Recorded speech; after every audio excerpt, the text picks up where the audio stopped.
నిజామాబాద్ జిల్లా జెడ్పీ మీటింగ్లో రచ్చరచ్చగా మారింది. కలెక్టర్ యోగితా రాణి తీరుపై సభ్యులు మంత్రి పోచారం శ్రీనివాసరెడ్డికి కంప్లైంట్ చేశారు. తమ నియోజకవర్గాల్లో జరుగుతున్న పనులపై కలెక్టర్ థర్డ్ పార్టీతో ఎంక్వైరీ చేయిస్తున్నారని ఎమ్మెల్యేలు ఆగ్రహం వ్యక్తం చేశారు. సభలు సమావేశాల్లోనూ కలెక్టర్ ప్రోటోకాల్ పాటించడం లేదంటూ కంప్లైంట్ చేశారు. కలెక్టర్ మాత్రం జీవో ప్రకారమే ఎంక్వైరీ చేయిస్తున్నామన్నారు.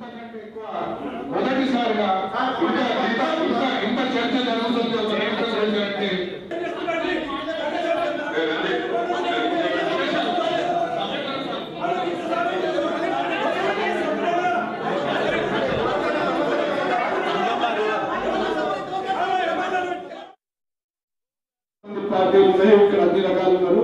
ఏ కలెక్టర్ కూడా ఇట్లా చేయలేదండి. థర్డ్ పార్టీ ఎంక్వైరీ చేసి ఎవరి మీద నమ్మకం లేదండి? ఎమ్మెల్యే మీద నమ్మకం లేదా? ఆ ప్రాంత అధికారుల మీద నమ్మకం లేదా? మా సిటీ ఫండ్స్ కూడా వాళ్ళకి వచ్చేది, కలెక్టర్కి వచ్చేది అధికారం. వాళ్ళే రాజకీయం చేస్తారు, వాళ్ళే అధికారం చెల్లిస్తారు.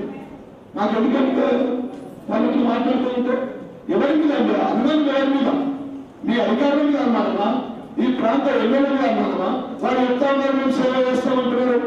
ఈ రోజు ఒక్క రూపాయి కూడా 2015 ఏప్రిల్లో వడగండ్ల వానబడి నష్టపోయినటువంటి అగ్రికల్చర్ క్రాప్ కి 56 కోట్లు ఇచ్చాం. హార్టికల్చర్ క్రాప్ కి 62 కోట్లు ఇచ్చాం. ఈ రోజుకి పంట నష్ట పరిహారం అంటే ఇన్పుట్ సబ్సిడీ కింద రాష్ట్రంలో ఒక్క రూపాయి కూడా, ఒక్క సెంటు కూడా రాష్ట్ర ప్రభుత్వం ఆపించలేదు. 100% మొన్నటి వరకు అందరికీ ఇన్పుట్ సబ్సిడీ ఇచ్చాం. రేపు కరువు ప్రకటించిన తర్వాత కూడా ఎక్కడెక్కడ కరువు ప్రకటిస్తున్నామో ఆ కరువు ప్రకటించినటువంటి ప్రాంతంలో రైతాంగానికి గౌరవ ముఖ్యమంత్రి గారు చీఫ్ సెక్రటరీ గారికి, ఫైనాన్స్ సెక్రటరీ గారికి ఆదేశాలు ఇచ్చారు. అవసరం వస్తే ఇన్పుట్ సబ్సిడీ కింద 1000 నుంచి 1500 కోట్లు ఇవ్వడానికి ముఖ్యమంత్రి గారు సిద్ధంగా ఉన్నారు. దాని గురించి పెద్ద ఇబ్బంది పడాల్సిన అవసరం లేదు. మేము రైతు పక్షపాతిగా ఉన్నాం.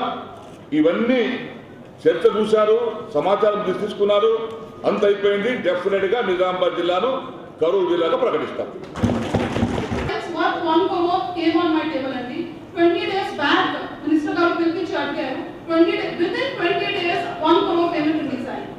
So మీరు చెప్పినట్టు we will get you all the details from all the constituencies on your table. Already I have whatever it is from what నా ఫైల్ లో వస్తుంది ఎమ్మెల్యే గారు. I am telling you MLA గారు నిజమే. I am telling you I am here only for the work. మీరు ప్రజాప్రతినిధులు. మేము వెళ్ళి ప్రజలతో మాట్లాడాలంటే మీరు వాళ్ళే మాట నాకు చెప్తారు. సో నేను ఇందుకే ఈ చాలా గ్యాప్ వస్తుంది. నేను సర్కి కూడా చెప్పాను.